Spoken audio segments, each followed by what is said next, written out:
sienta desamparado. Eso es lo que quiere el enemigo. Eso es lo que quiere el enemigo, que yo me angustie, que yo me sienta desamparado. ¿Y por qué nadie está conmigo? ¿Y por qué nadie me ayuda? ¿Y dónde está Dios? Eso es lo que quiere, que si caigo me sienta derribado, no me puedo levantar, no puedo ser el mismo. Pero Pablo dice, podemos ir de las experiencias negativas a resultados positivos en nuestra vida. Él aquí lo está hablando por contraste, él está diciendo angustiado, perdón, está hablando, la primera parte como dice, atribulado pero no angustiado, puedo estar apurado, pero no estoy desesperado, perseguido pero no desamparado, derribado pero no destruido. Versículo 10, llevando en el cuerpo siempre por todas partes la muerte de Jesús, para que también la vida de Jesús se manifieste en nuestro cuerpo. Pablo sabía que cada sufrimiento lo conectaba a Jesús. Ayer yo les citaba Gálatas 6:17, cuando él dice, de ahora en adelante, nada me moleste, porque yo llevo en mi cuerpo las marcas, versiones en las cicatrices del Señor Jesús. Pablo, aunque era angustiado, aunque Pablo estaba derribado, aunque tenía cualquier situación negativa que aquí dice, él dice, yo permito que el poder de Dios se manifieste, y por eso no venían estos resultados negativos. Llevo en mi cuerpo la muerte de Cristo Jesús. Así que vamos a continuar. ¿Qué más habló Pablo del sufrimiento? ¿Okay? Antes de eso quiero compartirles algo de José, solo un versículo, Génesis 50:20. En Génesis 50:20, ¿saben quién es José? José, el sufrimiento lo elevaba más, el sufrimiento glorificaba más a Dios. Y José es otra experiencia de que el sufrimiento lo vendieron como esclavo, lo echaron al pozo, y luego estuvo en la cárcel, todo lo que experimentó José. Pero ¿qué tenía José en su mente? La Biblia dice, como el hombre piensa, así es el hombre. Y por eso cuando Pablo experimentaba algo negativo, sus pensamientos decían, es para la gloria de Dios, el poder de Dios se va a manifestar. Yo me conecto con Cristo Jesús y los resultados eran diferentes para la gloria de Dios. José sabía lo mismo. Exactamente, ¿qué dice alguien que lea Génesis 50:20? Cuando José se enfrenta con sus hermanos y hablan de todos sus sufrimientos, José revela cuál era la verdad que él tenía en su mente, que lo pudo mantener firme durante todo este tiempo, aún en el sufrimiento. ¿Qué dice Génesis 50:20? Que lo lea fuertemente. Vosotros,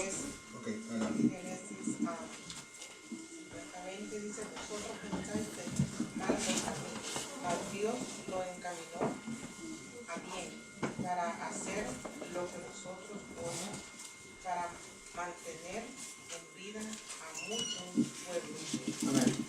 Si vosotros pensaste mal para bien, ¿pero qué? Pero pensaste mal contra mí, pero Dios lo encaminó ¿qué? A bien. Pero Dios lo encaminó a bien. Pues una inspiración dice que José sabía que en cada dificultad negativa Dios iba a obrar ¿para qué? Para bien. ¿Okay? Hermanos, lo que uno piensa es lo que uno es. ¿Qué dice Proverbios 23:7? Como el hombre piensa en su corazón, así es el hombre. ¿Okay? Pablo tenía la verdad acerca del sufrimiento. Satanás no. Satanás quiere que usted cuando vea una experiencia negativa, me miraron feo, me deprimo, ya no regreso. Estoy en un problema, me angustio, me desespero, pierdo el control. Estoy caído en la vida por cualquier razón, no me puedo levantar. Dice, aunque yo caigo, yo no estoy derribado. Yo estoy derribado, yo me puedo levantar, yo puedo seguir avanzando. Porque el enemigo quiere que nosotros tengamos la mentira de lo que es el sufrimiento. Y por eso apenas llegó el sufrimiento, ya estoy derribado. Pero si pensáramos como José, que el Señor todo lo puede obrar ¿para qué? El Señor todo lo puede obrar para bien. Vamos a 2 de Corintios, sigamos con Pablo, 2 de Corintios capítulo 6. 2 de Corintios capítulo 6 y vamos a leer del versículo 1 en adelante. Así pues nosotros, como colaboradores suyos, os exhortamos también a que no recibáis en vano la gracia de Dios. Porque dice, en tiempo aceptable te he oído, y en día de salvación te he socorrido. Versículo 3. No damos a nadie ninguna ocasión de tropiezo para que nuestro ministerio no sea vituperado. Y mire, del 4 en adelante comienza a hablar de cosas positivas, dice él. Antes bien nos recomendamos en todo como ministros de Dios, dice él, en mucha paciencia, en tribulaciones, en necesidades, en angustias, perdón, habla de eventos negativos, ¿verdad? En mucha paciencia, en tribulaciones, en necesidades, en angustias, en azotes, en ciencia, en longanimidad, en bondad, en el Espíritu Santo, en amor sincero, en la palabra de verdad, en poder de Dios, con armas de justicia a diestra y siniestra. Lo primero que Pablo está escribiendo en estos versículos es que tanto en lo negativo como en las cosas positivas, uno puede ser lo mismo, porque su mente puede estar centrada en la verdad. No importa si experimento cosas buenas en mi vida, tengo experiencias buenas. Y si experimento situaciones negativas, puedo tener resultados positivos en mi vida. Y miren lo que dice el versículo 8 en adelante. Por honra, pero ¿qué dice? Y por deshonra. Como por mala fama, pero ¿qué? Pero por buena fama. Esa mala fama que el enemigo hace a nuestros lados, Dios lo transforma para bien, para buena fama. Como engañadores, pero ¿qué? Pero veraces. ¿Cómo entender esto? Como engañadores, pero veraces. Como desconocidos, pero ¿qué? Pero bien conocidos. Hermano, cuando usted cree que nadie lo conoce, cuando usted cree que todo el mundo lo rechaza, usted es más conocido por Cristo Jesús. Amén. Como moribundos, más que he aquí que vivimos. Como castigados, mas no muertos. Versículo 10. Como entristecidos, pero ¿qué dice? Mas siempre gozosos. Como pobres, mas enriqueciendo a muchos. Como no teniendo nada, más que poseyéndolo todo.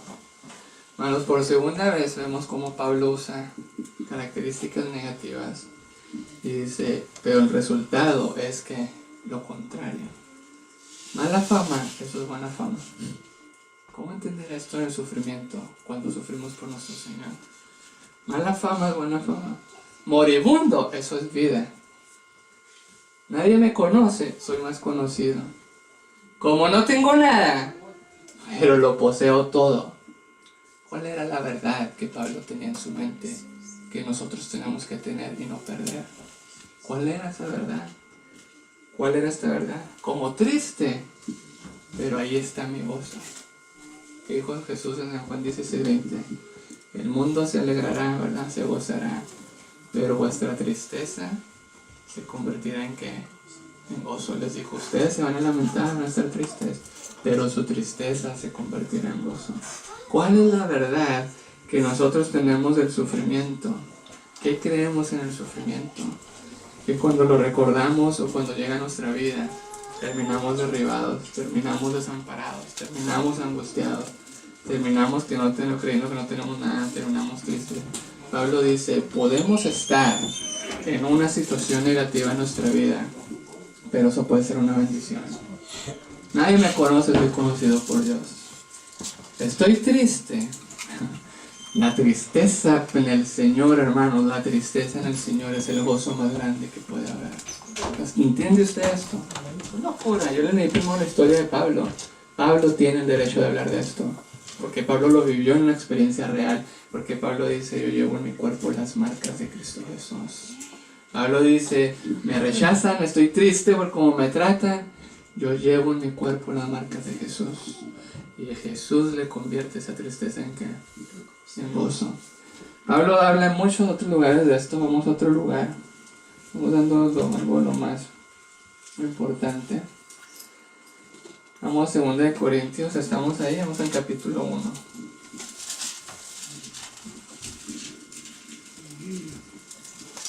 Segunda de Corintios capítulo 1, del versículo 1 en adelante.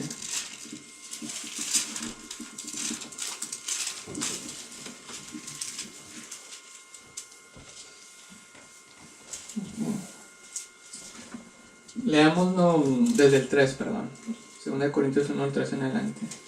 Bendito sea el Dios y Padre de nuestro Señor Jesucristo, Padre de misericordia y Dios de toda, ¿qué dice? Consolación. El cual nos consuela. ¿En cuántas tribulaciones nos consuela?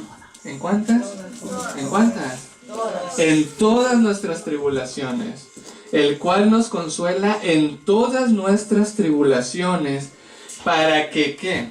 Para que podamos también nosotros consolar a los que están en cualquier tribulación, por medio de la consolación con que nosotros somos consolados por Dios. Número 1, Dios nos consuela en todas nuestras tribulaciones, para que de la misma manera yo sea un instrumento en las manos de Él, de consolación. ¿Y qué consolación? La misma consolación que hemos recibido de Dios, ministrarle a los demás. Versículo 5, ayer les mencioné un poquito este versículo. Aquí hay una regla, porque de la manera en que abundan en nosotros las aflicciones de Cristo, así abunda también por Él mismo Cristo nuestra consolación. ¿Dónde está Jesús más cerca de usted? ¿Dónde? ¿Cuando no hay sufrimiento o cuando está en sufrimiento? ¿Dónde está Jesús más cerca de usted?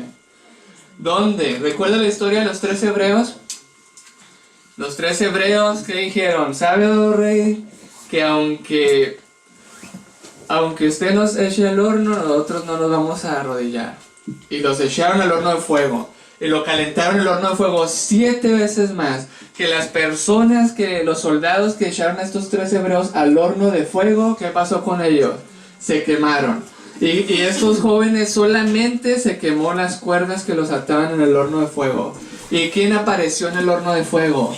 La presencia de Cristo Jesús, el Hijo de Dios, en el horno del fuego, en el horno de la aflicción. Y yo le voy a preguntar a usted, si usted hubiera vivido la experiencia de ellos, ¿qué hubiera sido más difícil para usted? ¿Entrar al horno de fuego o salir del horno de fuego? ¿Qué sería más difícil? ¿Qué es más difícil? ¿Entrar o salir? Salir. ¿Por qué, hermanita? Porque ella no está bien. ¿Qué piensa? ¿Qué piensa? Salir, entrar. ¿Qué fue? Ellos no tenían ningún miedo para entrar. Pero cuando ellos estaban en el horno de fuego, ¿quién estaba ahí? ¿Qué hablarían con Jesús? No sabemos. ¿Qué les diría Jesús? ¿Qué les diría Jesús? Yo imagino que Jesús les dijo, les está hablando el rey, tienen que salirse, ¿eh? El rey dice, ¿verdad? El rey los mandó a llamar. El rey dijo, yo veo 1, veo 4, y el otro que veo es como el hijo de ¿qué? El hijo de Dios, el hijo de Dios. Él vio a Jesús. Si usted está en la presencia de Jesús, ¿se quiere ir de Jesús? ¿Se quiere ir de Jesús? Si yo estoy de acuerdo con usted, para mí hubiera sido más difícil salir. Jesús, pero aquí estamos contigo. ¿Cómo vamos a salir otra vez? Hermanos, es en el horno, es en el horno de fuego, es en el horno de la aflicción, donde Jesús se identifica más con nosotros. Pablo conocía esto. Y por eso Pablo, en su experiencia, azotado, decía Pablo, 195 veces azotado, 5 veces fue azotado, 40 veces menos 1. ¿Con quién se conectaba Pablo en ese momento? ¿A quién recordaría Pablo en ese momento? A Jesús siendo flagelado por los soldados, por el amor que nos tiene cada uno de nosotros. ¿Podemos nosotros ver a Jesús dentro de nuestro sufrimiento? ¿Podemos nosotros comprender que Jesús nació de una madre soltera? Lea San Juan 8, en San Juan 8, ¿qué le dijeron los fariseos a Jesús? Nosotros no somos hijos de fornicación, nosotros no somos hijos de prostitución. ¿Qué le decían a Jesús? ¿Qué le decían a Jesús? Jesús no tuvo un padre terrenal. Jesús fue un refugiado. Jesús a los 2 años tuvo que andar huyendo a Egipto. Y en su ministerio, cuando lo querían matar, sobre todo en el último año, ¿qué pasó? Tenía que andar de un lugar en otro predicando el evangelio. Jesús luchó en el huerto del Getsemaní por rendir su voluntad a su Padre. Sudó grandes gotas de sangre. Jesús estaba sobreabrumado. Dijo, mi alma está, ¿qué? Cargada de tristeza hasta el punto de la muerte, sudando grandes gotas de sangre. ¿Y por quién hizo eso Jesús? Por mí. Su historia es mi historia. Luego Jesús es dejado solo y abandonado, ¿sí? ¿Cuántas veces Jesús le rogó a los discípulos quédese conmigo? ¿Le ha rogado a usted a alguien que se quede con usted? Que no se vaya, que no lo abandone, que no lo rechace. Jesús dice a los discípulos, quedaos aquí, velad y orad. Y va y en el momento en que más angustia tuvo en su vida, en el momento en que está tomando la decisión si avanzar o no avanzar, y que le dice a su padre, Padre, si es posible que pase esta copa sin que yo la beba. En ese momento Jesús necesitaba el apoyo de sus discípulos, de su grupo íntimo, Pedro, Santiago y Juan. ¿Y cómo estaban ellos? Dormidos. Fue dejado solo y abandonado cuando más los necesitaba. Y luego ora la primera vez y dice, Pedro, ni una hora. Pedro, eres mi mejor amigo. Pedro, tú me acabas de prometer tantas cosas. Ni una hora has podido hablar conmigo. Luego fue traicionado. Fue traicionado por un cercano a él. Las profecías, ¿verdad? Salmo 55, la profecía de la traición. Mi íntimo amigo, el que de mi pan comía, con el que comunicaba los secretos juntos, me traicionó. ¿Ha sido usted traicionado? ¿A quién ve usted cuando es traicionado? ¿Al que lo traicionó? ¿Ve su herida? ¿O puede ver a Jesús? Quiere pedirle a Jesús, yo te quiero ver ahí. Que tú tomaste esa traición para yo poderte verte a ti y recibir tu verdad y tu paz. Y no estar viendo al que me traicionó. No estar con esa rabia, esas cosas que tengo por el que me traicionó. Y fue traicionado como con un beso. Porque el cercano para traicionar tiene que fingir, tiene que ser hipócrita.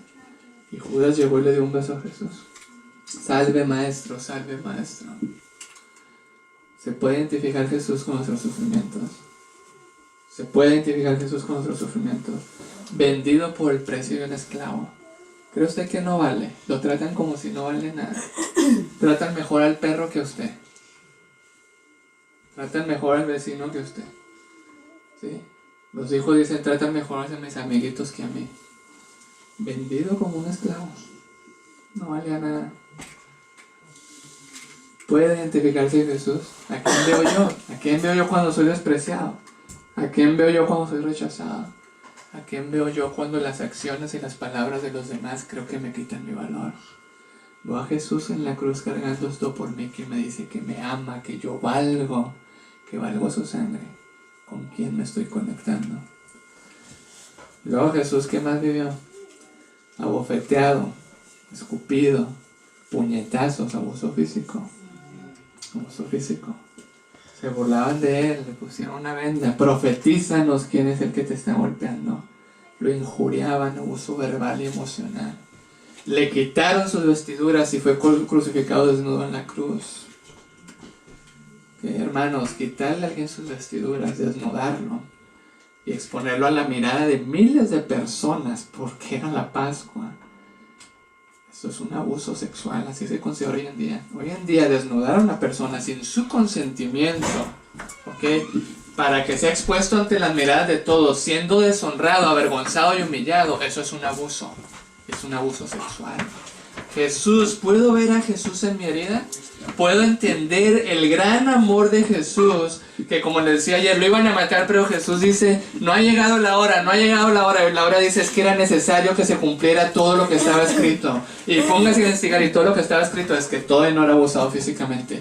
Todavía no se cumplía que no lo desnudaban. Todavía no se cumplía que no lo escupían. Todavía no se cumplía cuando Jesús decía, Dios mío, ¿por qué me has desamparado? Como dice el Salmo 22, del 1 al 5. Cada profecía se tenía que cumplir detalle a detalle y punto por punto. Y está descrita detalle a detalle y punto por punto porque Cristo Jesús fue tratado como nosotros merecemos para que podamos ser tratados como Él quiere. Para que podamos ser tratados como Él merece. Y Jesús recibe todo tipo de abuso. ¿Quiénes lo abusaron? ¿Saben de dónde viene todo tipo de abuso? Todo tipo de abuso viene de las personas que son figura de autoridad y poder sobre nosotros. El que tiene autoridad y poder sobre mí, ese es el que abusa. Jesús, Pilato que lo debería proteger, Herodes que lo debería proteger, los soldados romanos, los sacerdotes líderes que lo deberían de proteger, son los que ocasionaron este abuso. Y así es el abuso. El abuso hoy en día viene del padre, viene de la madre, viene del cercano, viene del que tiene poder y autoridad sobre uno. Jesús puede identificarse con cada uno de nosotros. Y Jesús está colgando en la cruz. Y el Salmo 69, 21 dice, y me dieron y él por comida. mirra por comida. Las versiones más actuales dicen alcohol.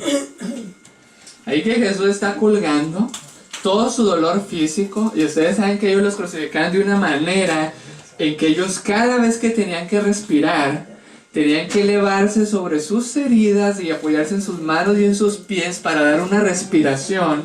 Y Jesús en todo ese dolor físico, todo el rechazo, los discípulos, la traición de Pedro, todo lo que había vivido, llegan y le quieren dar alcohol. Porque la costumbre era darles una bebida estupefaciente para sensibilizar su dolor, para que se protegieran. ¿Y cuál fue la respuesta de Jesús? No, yo tengo que vencer, como cada uno de nosotros tenemos que vencer. Se tenía que identificar conmigo. Toda adicción hoy en día es una falsa forma de placer. Toda adicción hoy en día es lo que la gente hace para proteger su dolor, para darse placer. Es una falsa vía de escape. Y Jesús dijo no. Y luego Jesús dice, Dios mío, ¿por qué? ¿Por qué me has desamparado? Jesús pagó la muerte y la separación eterna que nosotros teníamos que pagar para que hoy seamos uno con Él. Podemos ser los unos con los otros por la eternidad. ¿A quién vemos a Jesús? Pablo veía a Jesús. José veía a Jesús. Los salmistas veían a Jesús. Así que él dice, entre más sufrimiento tengo, es una regla proporcional. A mayor sufrimiento, mayor la presencia de Jesús en mi vida. ¿Entendemos esto? Esto es lo que Pablo entendía. Eso es lo que Pablo entendía y lo que dice la palabra de Dios. Versículo 5, porque la manera en que abundan en nosotros las aflicciones de Cristo, así abunda también el mismo Cristo en nuestra consolación. Pero si somos atribulados, ¿es para qué? Para vuestra consolación y salvación. O si somos consolados, es para vuestra consolación y salvación, la cual se opera en el sufrir las mismas aflicciones que nosotros también padecemos. Así que vemos que Pablo dice, yo puedo estar derribado por un angustiado, y hablaba todas esas cosas. Y ahora Pablo nos dice algo más. Decía, yo llevo en mi cuerpo, ¿qué? Llevando siempre en mi cuerpo la muerte de Cristo Jesús. En mi cuerpo llevo las cicatrices, las heridas de Jesús. Y ahora aquí él dice, entre más sufro, más la presencia de Cristo Jesús está en mi vida. Otro significado que Pablo le da al sufrimiento, vamos 2 capítulos más adelante, 3, 2 Corintios 4, del 16 en adelante. 2 Corintios 4, del 16 en adelante. Por tanto, no desmayamos. Antes, aunque nuestro hombre exterior se va desgastando, el interior no obstante se renueva ¿qué? De día en día. Hermanos, no importa el sufrimiento que tengamos y que sí desgasta el hombre exterior, pero el Señor puede hacer que en ese sufrimiento el hombre interior, el carácter crezca, que seamos renovados día tras día. Versículo 17, porque esta leve tribulación momentánea produce en nosotros un cada vez más excelente y eterno peso de gloria. La transformación que el sufrimiento puede obrar en nuestras vidas para la gloria de Dios. Y aquí da otra clave, no mirando nosotros las cosas que se ven, sino ¿cuáles? Las que no se ven. ¿Qué miramos nosotros? ¿Cuál es nuestra tendencia natural en el sufrimiento? Mirar al que me abusó, mirar al que me dañó, mirar mi sufrimiento, mirar mi herida. ¿Cómo son los niños cuando se pegan? ¿Verdad? Bien interesantes, se pegan y mira, y llega una persona y mira mi coco, mira mi, ¿verdad? Y fue aquí fue, mira. Esa es nuestra tendencia humana. En la herida es mirar la herida, repetir el dolor, mirar quién lo hizo. Y Pablo dice, tenemos que mirar lo que no se ve. Hay que ir más allá de lo que no se ve, porque las cosas que no se ven son eternas. ¿Ok? Dice él, sino mirando las cosas que se ven, sino las que no se ven, porque las cosas que se ven son temporales, pero las que no se ven son eternas. ¿Dónde tenía Pablo su mirada? En el sufrimiento, en lo eterno, en lo celestial. Esta leve tribulación es momentánea, pero ya es la vida eterna, por toda la eternidad. No más llanto, no más dolor, no más muerte, no más tristeza.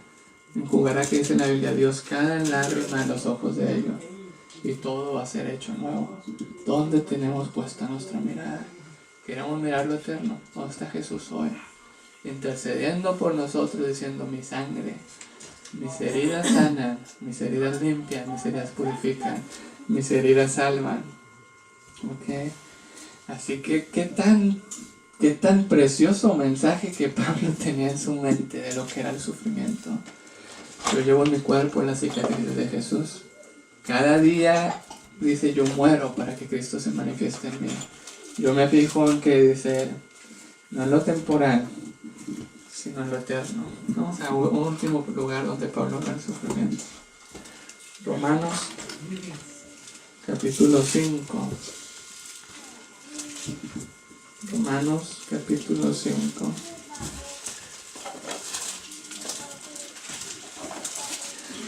Vamos a leer Romanos 5 del versículo 3 en adelante. Romanos 5 del 3 en adelante. Y no solo esto, sino que también nos gloriamos en las tribulaciones. Ay, Pablo. ¿Nos gloriamos en qué? Las versiones bien modernas dicen, no solo esto, sino que nos alegramos de que tenemos que sufrir.